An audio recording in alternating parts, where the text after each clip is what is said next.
Well, for those of you that haven't met me before, my name's Lynn Lavery and I'm the Director of Academic Consulting. Data analysis is something I do a lot of.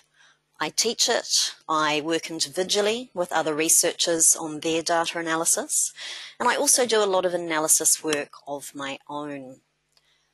Today's webinar is a collection of my absolute favourite tips, things I've learnt over the years, and things I've seen other researchers perhaps not do so well. So I'm very much hoping that by sharing these tips, it will help you to avoid making the same mistakes. Now, the tips that follow are suitable for qualitative, quantitative, and mixed methods projects. So there should hopefully be something for everyone. I'm going to be covering my golden rules for data analysis, techniques for keeping track, issues relating to data analysis software, and I'll be finishing off with some suggested resources if you do need to learn more. Now, just for those of you that have just joined us, just a reminder that you are welcome to send us data analysis questions that you have. And you can send those at any point today. So it might be a query about something I've got on one of my slides, or it could just be a more general question. And as I mentioned before, you'll either get a typed response from my colleague Hannah, or I may read your question out and respond to it verbally during the session. Now, we would also be very keen, and Hannah and I are really looking forward to seeing these this morning.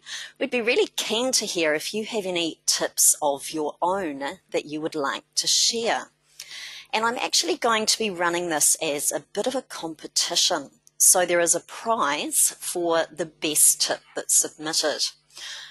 As we go through today, if you think of a tip, send it through to Hannah. I've asked her to judge the winner, and I'll announce the winner at the end of the webinar. If you are the lucky winner, we'll be giving you a $100 credit to use on any of the services we offer here at Academic Consulting. Now, we are going to be getting a mix of tips and questions, and we have a really big number of people attending today. So if you are submitting a tip, if you could clearly mark it as being a tip for the competition, that would be really helpful for us. Well, let's begin with my golden rules for working with and analysing data. Now, I'll warn you that some of these may seem like simple common sense, but I think when we get busy with our research and sort of feel like we're drowning in data, common sense has a tendency to go out the window. So I think it does pay to be reminded. And my first tip relates to your research question. Your research question underpins everything in your project. It's the central point of your research. It becomes particularly important, though, at the data analysis stage. Your research question should be guiding the analysis you choose to do, and that's because ultimately the results of your analysis need to actually answer your research question in some way.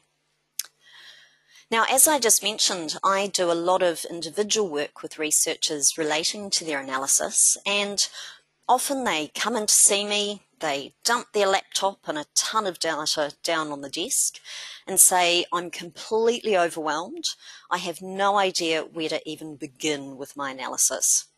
And the very first thing I ask them is what their research question is. I'm often greeted with a very horrified expression. They realise they've been so busy collecting data, they've completely lost sight of the question they set out to answer in the first place. Now, you're probably sitting there thinking, well, that's pretty obvious. Of course you're going to have your research question in mind. This is a mistake that I see even my more experienced colleagues make. So I want everyone to think for a moment. Can you, off the top of your head, tell me exactly what the research question or research questions are for your current piece of research? without thinking too hard about it. If not, your research question isn't top of mind as it should be. Now, out of interest, if you do know your research question off the top of your head, send it through to Hannah via the control panel. It'd be really interesting to see what topics you are all researching, and maybe also let us know what type of design it is. Is it qualitative, quantitative, or mixed methods? So if you are thinking, of course I know what my research question is, send it through to us just to let us know what you're researching. Now, while you're possibly typing that or panicking because you can't remember, I'll give you my absolute favourite piece of advice for data analysis. Keep your research question in plain sight while you're working. So even though I'm an experienced researcher, I like to have it pinned up on the wall right in front of me, so it's constantly there as a reminder. Now, my next tip relates to timing. Data analysis is quite time consuming, and the worst thing you can do is rush it. So make sure you've allowed enough time in your project timeframes so that you can do the really good quality thinking and analytic work that you need to do at this stage of the process. Now, qualitative is admittedly much more time consuming than quant, but even a good quantitative analysis can take a bit of time. Now, the timeframes you need for a quantitative project can vary hugely, so I'm not going to even attempt to give you estimates for that. For a qualitative project based on interviews, just to give you a bit of a feel for the time involved, if you're doing 1 hour semi-structured interviews, you should really allow 5 to 6 hours per interview to transcribe it, and 3 to 4 hours to analyse. So you're looking at 8 to 10 hours per interview, and that doesn't include the time to write it up or collect the data. Now, those of you who are more experienced will be well familiar with the timeframes involved, but I usually find that novice researchers are a little startled by the amount of time it takes. If you're brand new to the type of analysis you're conducting, maybe you've never done qual before, or it's a brand new type of quantitative analysis for you, or you might be new to the software you're using, then I think that rule of allowing more time than you think you need definitely applies, as you need to allow enough time to make a few mistakes along the way. It's usually part of the process. Now, thanks to those of you that have sent your research questions through, it does sound like there's a fair few people in the group that have got a very good idea what their research question is. That's lovely to see. And there's some really interesting topics coming through as well. Fabulous. Looks like we've also got a mix of quant, qual, and mixed methods as well. Now, I think sometimes when researchers are at the research design stage, they see analysis as a vague thing that will happen at some stage in the future. So they think it's something they don't need to worry about until later. And that's actually an extremely bad trap to fall into. You need to be thinking towards your analysis at all stages of your research. So just to give you an example of that, at the data collection stage, if you don't collect the right amount of data or the right type of data, your analysis is going to be difficult. So on a quantitative project, for example, certain types of statistical analyses require very large sample sizes. You need to be aware of that at the outset so that you can ensure you collect enough data in the first place. Now, likewise, if you don't think towards your analysis at the data entry and preparation stages, you could actually end up with data that's unanalyzable. Now, I'm not sure that's technically a word, but I'm sure you get the idea as to what I mean there. So, for example, I come across lots of SPSS users who run into difficulty because some of their variables have been entered as text rather than numeric values. And while that's fixable, you'll save yourself a lot of time by getting it right in the first place. Now, before I leave this point, I do want to say that while I think it's important to have a plan for your analysis, you also need to be flexible with it. As a general rule, research never goes the way you think it will. In fact, that's probably the one thing you can count on in a research project, that things won't go to plan. So it may be that somewhere along the way, you need to adjust the plan slightly. So on a quantitative project, for example, it might be that you don't manage to recruit enough people to run the analysis you want, or you may end up with non-normal data and need to change the type of tests you intend to run. So do have a clear plan in place before you collect data, but be prepared to tweak it if you need to. Now, there will be a limit as to what you can tweak, of course. On a qualitative project, you have a lot more flexibility to change the research design and analysis as you go through. On a quantitative project, if you do change things, there still does need to be an appropriate level of structure around what you do. And you certainly just can't go on a fishing expedition where you run lots of statistical tests. That's a surefire way to get pulled up by your examiner or peer reviewer. Now, speaking of statistical tests, a classic mistake that quantitative researchers make is that they dive straight into statistical testing.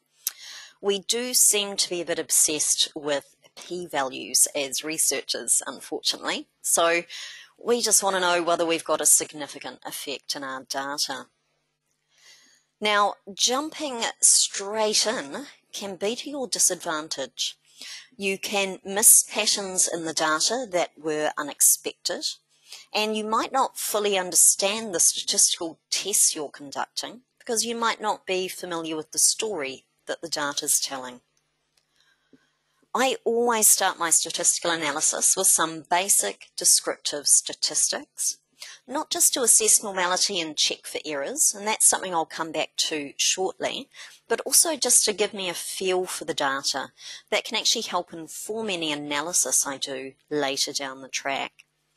So it might feel like you're delaying getting started, but I always find that pays off tenfold later down the track.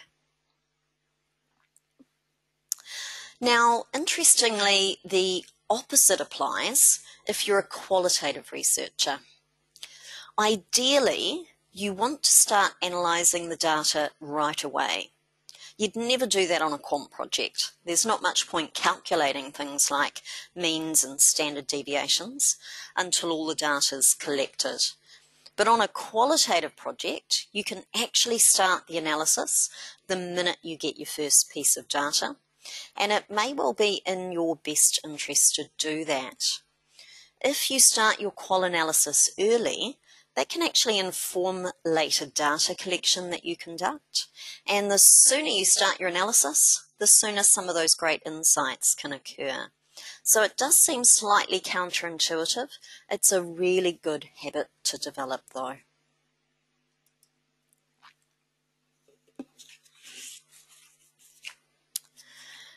Now, with any analysis, it will always be a case of garbage in, garbage out.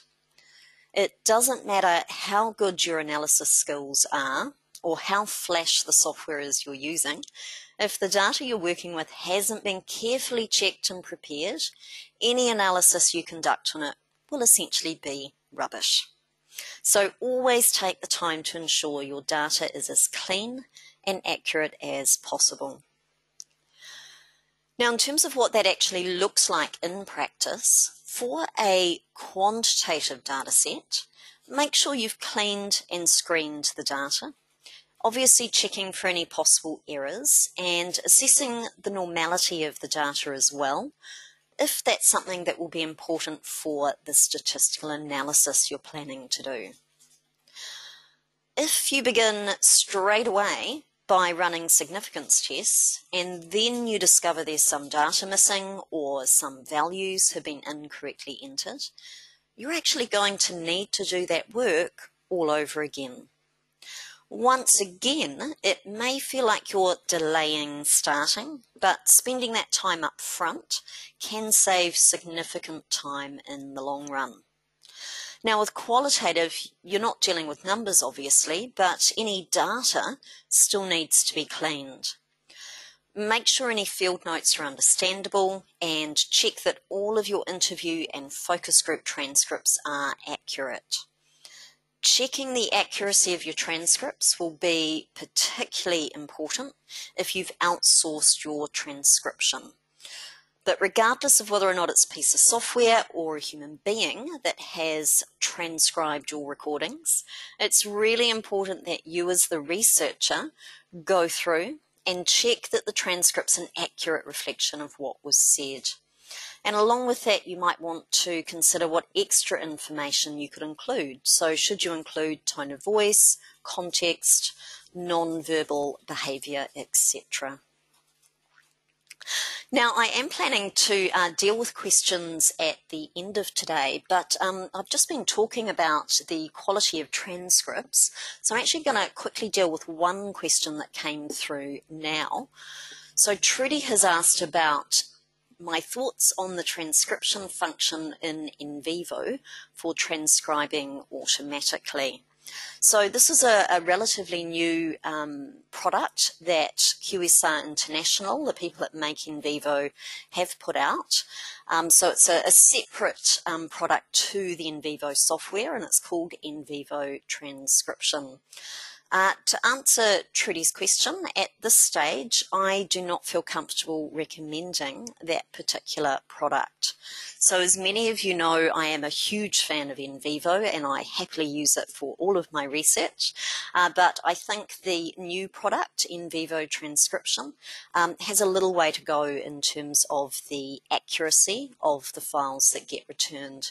It is actually machine transcription, so it isn't a human being transcribing your files. It is done with artificial intelligence and software, and unfortunately, in my opinion, keeping in mind this is just my personal opinion, that software isn't quite there yet, particularly if you are recording interviews and focus groups in slightly noisy environments where you don't perhaps have a very clear recording to work with. So that's my thoughts on that. I'm sure they will develop that further, and in the future it will be a great tool. But just for now, it's certainly not something I'm using. Now, there are some other questions that have come through that I'll come back to at the end of today. Just before I leave this particular slide, though, I just also wanted to say that it's probably worth checking all your data is consistently entered and presented across each file. I'm going to be mentioning consistency a few times today.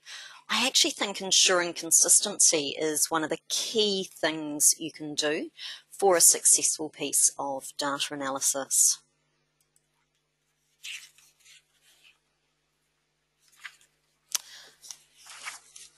Now, my final tip in this section, there's no such thing as bad results. Now, I want to qualify that point because results can be bad if they're based on inaccurate data or if the analysis itself is wrong.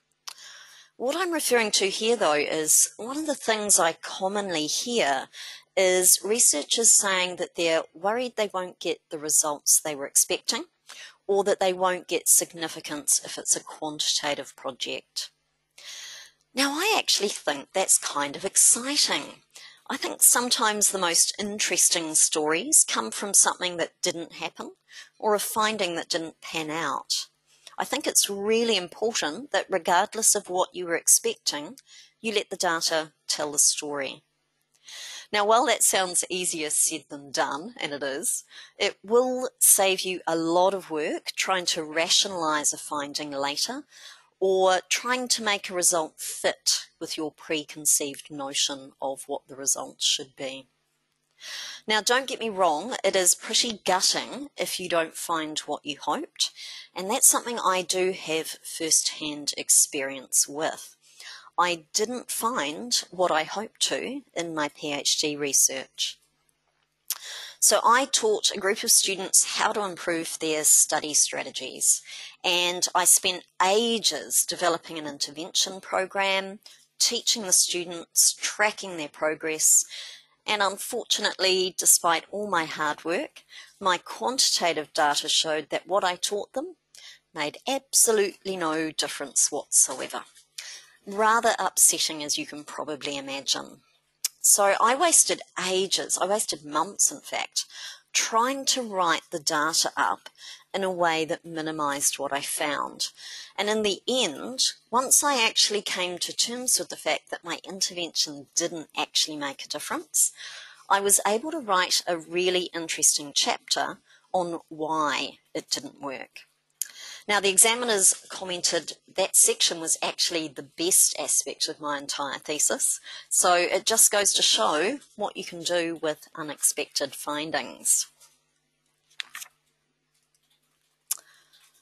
Well, that's my golden rules covered. Let's move now into how to keep track of it all, which is probably one of the most challenging aspects of data analysis. Also, just a reminder, everyone, about the opportunity to submit a tip of your own in order to enter the competition to earn a $100 credit with us. So if you have something to add to what I'm saying today, please do send that through to Hannah, and just make sure that you do prefix it with tip so that she knows it's an entry for that competition. And we'll be announcing the winner at the end of the session. Now, my first tip in the keeping track section, those of you who are perhaps a little more experienced might be surprised to see this tip regarding unique identifiers. But you'd be surprised how many projects I see where the researcher has either failed to use identifiers at all, or they've been inconsistent with the use of them throughout their project. Now, if you're new to research, you might be wondering what a unique identifier is. It's a really simple concept. It's an identifier that you attach to the data for each participant or maybe case within your study. And the purpose of it is to just help you keep track of all the data. Now, that way, if someone asks for their data to be withdrawn, or you notice an error and you need to locate the raw data to double check it, you've got an easy reference that can be used. Now, it's up to you what you might use. So you might use a random or sequential numeric identifier. You might use people's first names, keeping in mind, of course, they will need to be unique. You might use pseudonyms, or there might be pre-existing identifiers like student ID or hospital ID. Always decide up front what convention you'll use for identifiers, keep it simple, and ensure it's consistently used throughout the project. For those of you that are conducting mixed methods research, make sure that your qualitative and quantitative identifiers match up.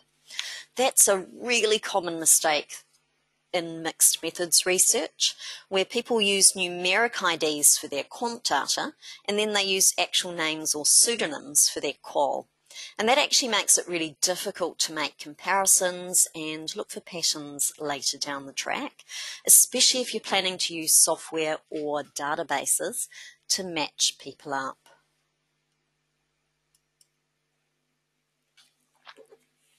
Now, building on that idea of using unique identifiers, for those of you working on qualitative projects, I do want to make specific comment about consistency in relation to pseudonyms. Something I'm seeing a lot of lately is research projects where the researcher keeps changing their mind about whether to use real names or pseudonyms for their participants.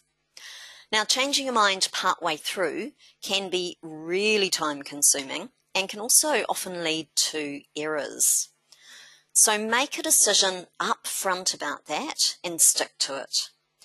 You obviously won't be able to use real names in the write-up itself, but you can use them right up until that point, and then you can switch to an anonymous identifier like a pseudonym at that stage. So that's how I personally approach it. I find it easier to use people's actual names for my analysis. That's what I can usually relate to. And then I switch to something that won't identify individuals at the write-up stage.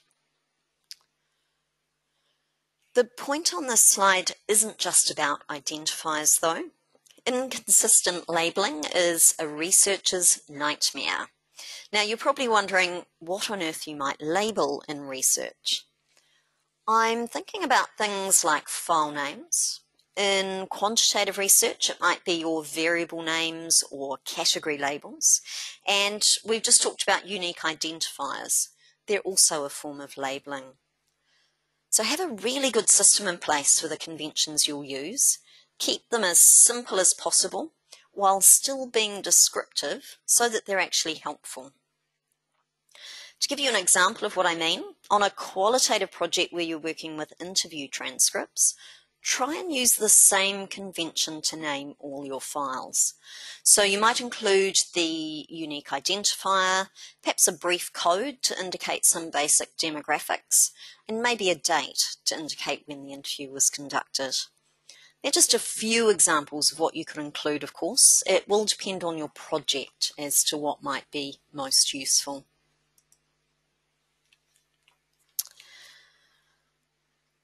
Now, if you haven't been consistent with the labeling of your files, and then you've also got multiple copies of each file, it's going to get seriously confusing.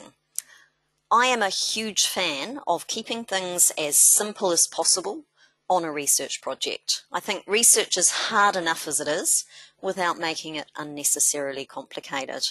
So keep that in mind when you're considering how many data files you really need. So a common scenario I see is researchers who have endless dated backups of their files, or another common one is multiple files with the suffix of final on them. And I'm sure you know what I mean. SPSS data final, SPSS data final final, SPSS data really is the final this time. I suspect there are quite a few of you out there that have a filing system that sounds along those lines. I won't embarrass anyone by asking you to put your hand up for that one. Now, I'm not going to get into a lecture on making backups and how to manage your files. You need to work out a system that will suit you. But I'd have to question how many versions of a data file you really need. I do keep multiple versions, but the ones that aren't active, I keep in a folder marked archive. So they're still there if I need them, but it means I don't get confused as to what the most up-to-date version is. I'm just laughing as I say that because I can see some comments coming through from people who do indeed have a filing system like the one I've described. Something I often see with researchers is that it can sometimes take them up to 10 minutes to find the most up-to-date version of their data file. Now, how helpful is that? If you have to do that every time you conduct some data analysis, those 10 minutes start to add up, and you could be spending that time on your analysis instead. Now, if you are sitting there either smiling or cringing at the moment because you know you're guilty of this, here's a bit of a tip from someone that's been there and knows what it's like, and I am talking about myself here. It can actually be a little bit overwhelming to get yourself organised. If you've got lots of files all over the place, it will seem like a really daunting task. So my suggestion is you spend 10 minutes each day trying to sort your files out. Just get as far as you can in 10 minutes and then pick it back up the next day for another 10 minutes. You will pretty soon start to see some progress and the time will pay itself back because you won't be hunting through your files all the time.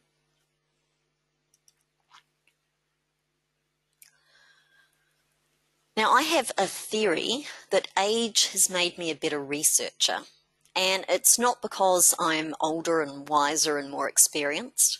It's actually because my memory is getting really bad. So I always make a point of writing things down. So the rule of thumb for any piece of data analysis is don't assume you'll remember, because you won't. So record everything, particular tasks you've completed, decisions you've made and why, next steps, challenges you've encountered, etc. And I think that's especially important on a qualitative project where you're potentially making a lot of subjective decisions. But I do think it's also important on a quantitative project as well. Now, it doesn't matter where you keep the records as long as you have a system for them. It might be a memo in an in vivo project, an ongoing note in your Evernote account, maybe a hard copy research journal. All of those are absolutely fine. You just actually need to pick a system that works for you, and it doesn't matter if it's pen and paper or electronic. Now, a bad system is scribbling things down on post-it notes and bits of paper, which you then lose. What I sometimes see is researchers have a good central system for the main records they need, but anything that's a little bit more one-off in nature just gets scribbled somewhere. So try and keep extra notes stored with your data where at all possible. So for example, in an in vivo project, you can define your codes within the node descriptions. You can also add extra notes via the memos and annotations functionality. If you're using SPSS, you can actually make extra notes in the SPSS output viewer. There's actually a specific notes field for that purpose, and that way your notes are right next to the analyses that you've conducted. Now, keeping records like that might seem tedious, but when you're at the writing up stage, you will thank yourself for keeping track of things.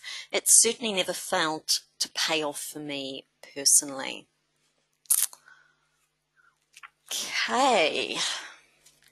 Now, this is your final chance, everyone. Hannah is about to pick the winner of the competition.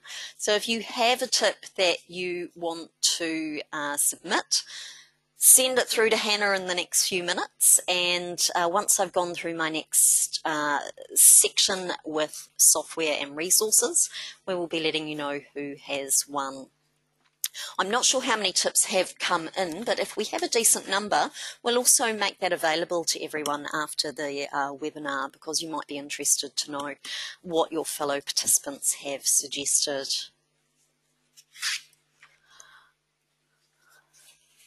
Now, while I'm about to talk about the advantages of using software, I think it's also important to keep in mind that software isn't suitable for all projects. So if you have a very small qualitative project, for example, it might not be worth the time investment to learn something like in vivo. Highlighter pens and post-it notes might actually do the trick, or you could use non-specialist software. So both Microsoft Word and Excel do a surprisingly good job of analysing small qualitative data sets. Just a note though, if you are considering not using software such as in vivo or SPSS, because you've heard from other people that it's difficult to use, have a chat to some researchers who do use it. There are a lot of misconceptions out there about the use of data analysis software, so don't believe the first person that tells you not to use it. If you do make a decision to use it, also remember it's not a magic wand, so it won't magically analyse your data for you. If you're using statistical software, you still need to understand which test is appropriate for your data and also appropriate for the questions that you're asking. You also need to understand what the results actually mean. If you're using qualitative software like in vivo, that won't come up with the ideas for the codes and themes for you.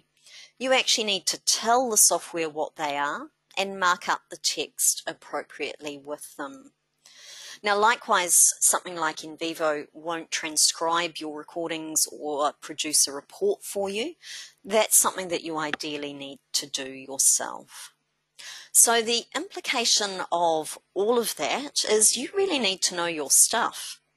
So you can't avoid learning about statistics or the different possible approaches to qualitative data analysis just because you're using software.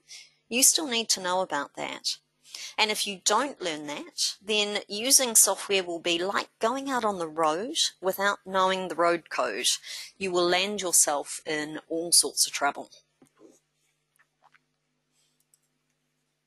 Now, thanks for those tips that have just come in, folks. I can see poor Hannah agonising over making a decision because there's been some great ones coming through.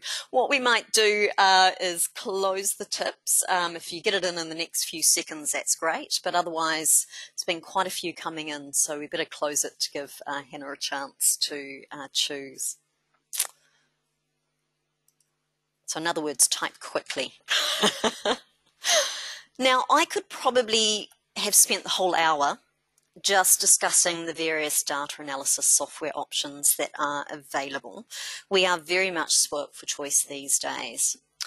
So common qualitative options include NVivo, MaxQDA, Deduce, and Atlas TI. Popular quantitative options include SPSS, SAS, Minitab, and R. Now, when you're making a decision about what to use, you need to be sure that the software of your choice will suit both your data and research question, and that you have access to the software through your organisation. These applications can be pretty pricey to buy. You also want to check that it's reasonably easy to learn, either because the software itself is user-friendly or because you have easy access to training courses and other resources. Now, also don't forget that, as I've just mentioned, it could be that Word or Excel will suit your purposes for a qualitative project, and for quantitative, Excel does a pretty good job of basic descriptive stats, and in my opinion, it actually does a better job than SPSS of graphs. I would never do my statistical testing in Excel. I'd be using SPSS for that, but certainly in terms of graphs and descriptive stats, Excel does a pretty good job. Now, if you're sitting looking at all those options thinking, gosh, what will I choose? If you need a recommendation, here at Academic Consulting, NVivo and SPSS are our software applications of choice. I have some details later in today's presentation about some of the training courses that we offer on that. Now, one of the great things about using software is it can speed up repetitive or administrative tasks for you. As I've already said, it won't do the analysis for you, but why waste time doing more manual tasks if the software will do it for you? Now, just to give you a couple of examples, NVivo has an auto-coding function that will enable you to automatically group together everything a particular person has said or every response for a specific question. I know from my own experience that that really speeds up analysis. You could also use NVivo's text search query to look for text that you might have forgotten to code. Likewise, SPSS has something called syntax, which is the programming language it uses. If you run a particular set of analyses regularly, you can save the syntax for them, and whenever you need to run that particular set of analyses, all you need to do is click a button, and they are run all in one go for you. Now, they're just a couple examples of automation in data analysis software. Definitely worth finding out what options there are in the software that you use. Now, time and time again, I hear researchers say that software like in vivo is a waste of time. It won't allow them to analyse the data the way they want. And look, I'm sure there are some things you might want your software to do that it doesn't. But as a general rule, data analysis software will perform most tasks you need. So if it can't do something, it may actually be that you just don't know how. And I will talk more about that issue very shortly. The other thing I often see is researchers using data analysis software in a very time-consuming and convoluted manner. If something seems to be taking you much longer than you expect, stop for a moment, have a think about whether there might be a better way to perform the task. So do a quick Google search, talk to a colleague, or contact us here at Academic Consulting to find out. And just lastly, in terms of data analysis software, I realise software is becoming increasingly user-friendly, but data analysis software can be quite complex if you want to use it well. So rather than jumping straight in, take the time to learn how to use your software effectively. As I've just mentioned, there are probably all sorts of time-saving tricks that you are unaware of. I think with software, it's often a case of you don't know what you don't know. Now, another issue could be that if you don't know how to use your software well, you can actually make your analysis unnecessarily complicated, and that can cost you significant time. And of course, if you need to learn about data analysis software, we have lots of courses here at Academic Consulting to help you save time. So on that note, I am going to finish off my slides with some suggested textbooks and training courses. Then we'll announce the winner of the competition, and I'll deal with as many questions as I can fit into the time. Now, my first slide just has some useful links if you are wondering what your options are for data analysis software. So the first link is to a Wikipedia page that has a comparison of all the stats software that's available. And if you're interested in qualitative software, I've included a link to the Surrey University website that has a really good critique of the main Cactus software that's available and what some of the pluses and minuses of them are, and also links back to vendors' websites. Now, I've also got a link there to the Academic Consulting blog, which has lots of tips and tricks for data analysis, and also to the online QDA website, which has some really helpful tips for both qualitative research and qualitative software. And just if anyone missed it at the beginning of today's presentation, another link if you are wanting to download today's slides, there is the URL to do that. Now, my next three slides I'm just going to bring up quickly. I'm not going to talk about them. So I've got my favourite textbooks for quantitative data analysis, for qualitative, and also some useful mixed methods resources. So remember, if you are thinking, gosh, that's far too quick, Lynn, I didn't get any of those down, they are available in the slide set for you. And if you prefer to attend a training course rather than learning from books, just a reminder that we have a number of different options for data analysis software. Some of these are actually coming up quite soon. So our next In Vivo Core Skills course is on the 19th of June. That's face-to-face in Auckland.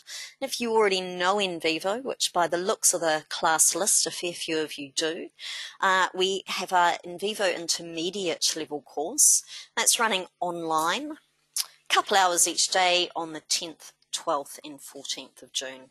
And if you didn't quite catch those dates, I've got the location on our website that you can find all of our training courses and dates and registration information. And if it's more skills you need, I've got 4 more sort of skill-based courses there. All of those except the Qual Masterclass are running next month. So the first 3 courses there are actually coming up at the end of June. And once again, you can visit our website for details.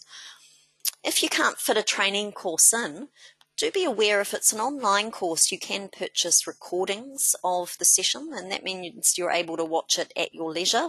Well, probably no one has leisure time actually, but whenever is convenient might be a better way to put that. And you're also able to work individually with us as well. So if you'd prefer to get more personalised or individual support, you can contact us for details about that. Okay, so now is your chance. If you have still got a question you would like to ask, can I get you to send that through? And I'm going to tackle the questions that came through out. And I'm also going to check who the winner is.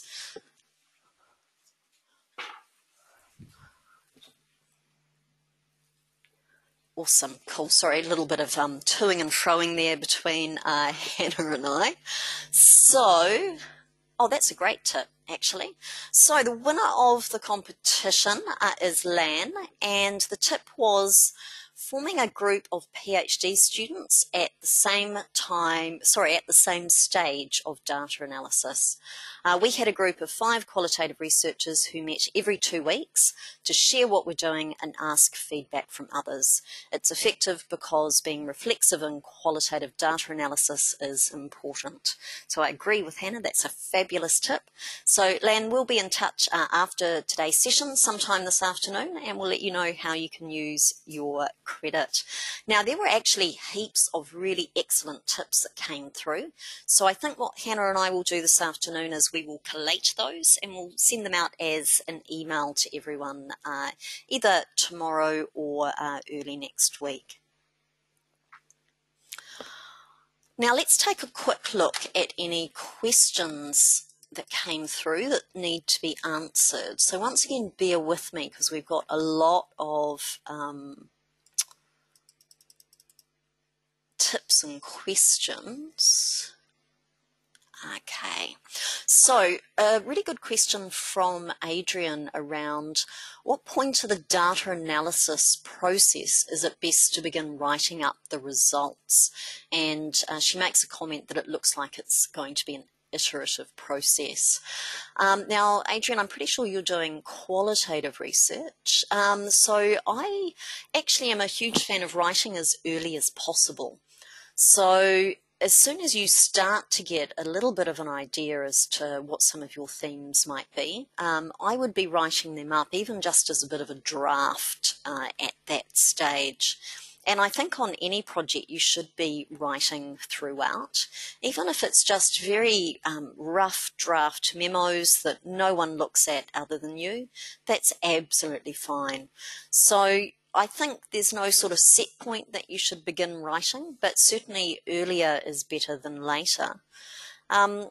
I really delayed writing up my results for my PhD and regretted it.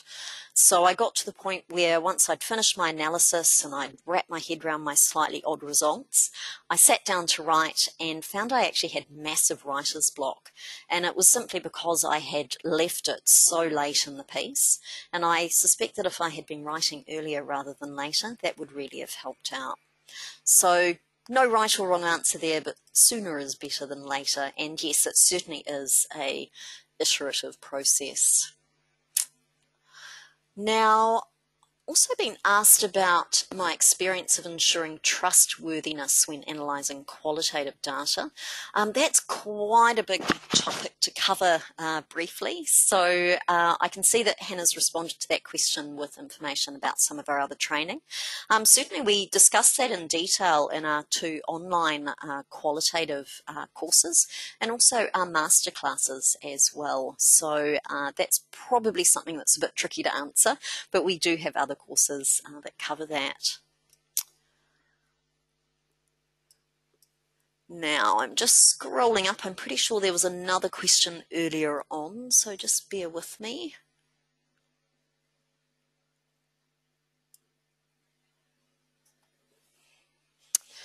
Okay, so Jasmine asked a question towards the beginning of the session around, should she analyse data based on each research question, or should she consider all of the data as one data set and try and find the answers for research questions from that whole database?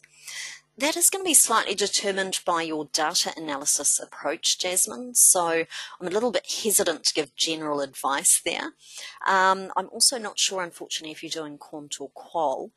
If it is more of a quantitative project, you probably do want to analyse based on each research question.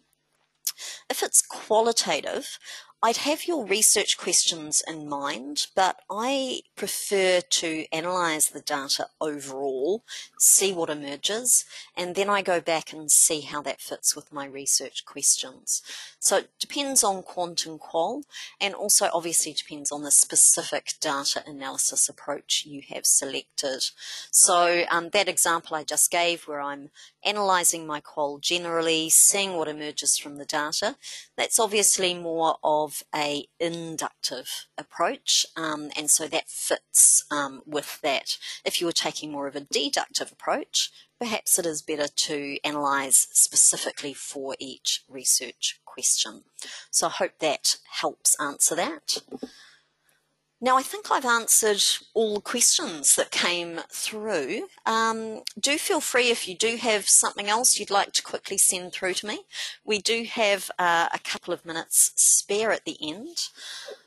Just a note while you're possibly typing, we do value your feedback. So when you exit today, an evaluation will appear. And if you had a few minutes to finish that, we'd really appreciate it. And also just to let you know, I have recorded the session. So if you are wanting to review anything that I've covered, you will receive a copy of that recording later today. Now, I'm not seeing any other questions come through. Hannah and I will stay online for a few minutes, just in case there is anything else.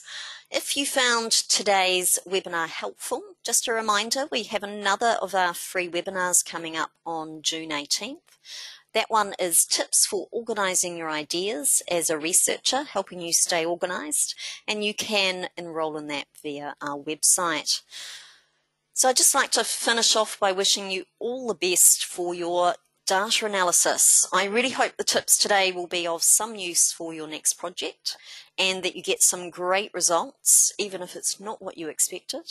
And don't hesitate to get in touch with us if we can be of any assistance. Have a lovely rest of the day, everyone.